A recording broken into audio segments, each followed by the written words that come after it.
এই হাদিসটি শুনবেন আর প্রতিদিন কয়েকবার রাতে ঘুমানোর সময় কল্পনায় আনবেন যে এটা কেমন হাদিস। قال رسول الله صلى الله عليه وسلم নবীজি বলেন তুহশারুনা হুফাতান উরাতান গুরলা,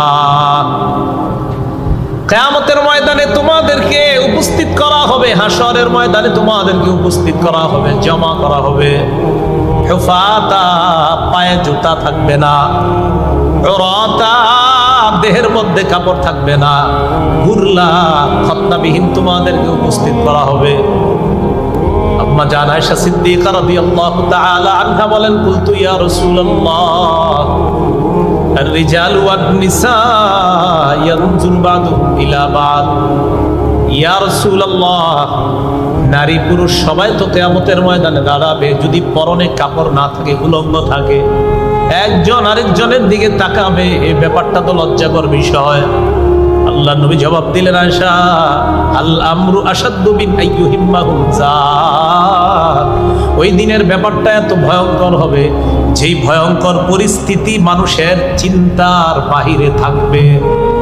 মানুষ চিন্তা করে যে আমরা মনে করেন আমরা চিন্তা করলাম হুজুর কেমন দেখা যাবে উলঙ্গ থাকলে, এটা হলো আমাদের চিন্তা। নবীজি কয় না না, তোমাদের চিন্তারও বাহিরে থাকবে এমন ভয়াবহ পরিস্থিতি হবে। এত ভয়ঙ্কর পরিস্থিতি হবে যে তোমরা তো এখন চিন্তা করতেছো একজন আরেকজনের দিকে কিভাবে তাকাবো, আরে সেদিন তো পেরেশানির কারণে পাশের জন কি উলঙ্গ আছে কিনা এটা দেখার সময় পাবা না। আমি চিন্তা করি মাঝে মাঝে যে পাশাপাশি দুইজন থাকলে একজনের পরনে কাপড় নাই, এটা কিভাবে সম্ভব না তাকানো, তাহলে পরিস্থিতি কতটা ভয়াবহ হলে আমিও তার দিকে তাকানোর সুযোগ পাবো না, নিজের পেরেশানি এতটা ভয়ঙ্কর।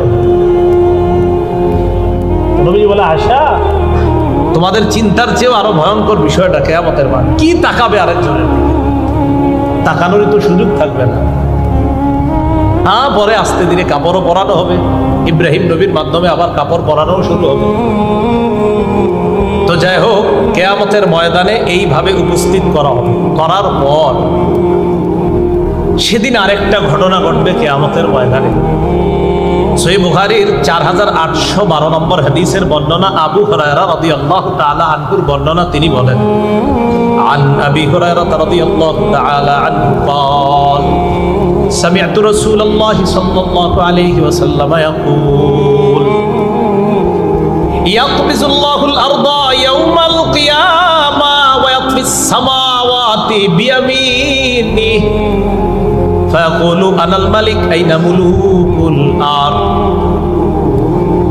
নবীজি বলেন কিয়ামতের ময়দানে আল্লাহ জমিনটাকে তার কবজায় নিয়ে নিবে, পুরা আসমানগুলা, সবগুলা আসমান পেঁচায়া আল্লাহ তার কুদরতি ডান হাতের মধ্যে রেখে বলবে, এই কিয়ামতের মাঠের সমস্ত মানুষ, আনাল মালিক, আমি বাদশাহ, আমি বাদশাহ।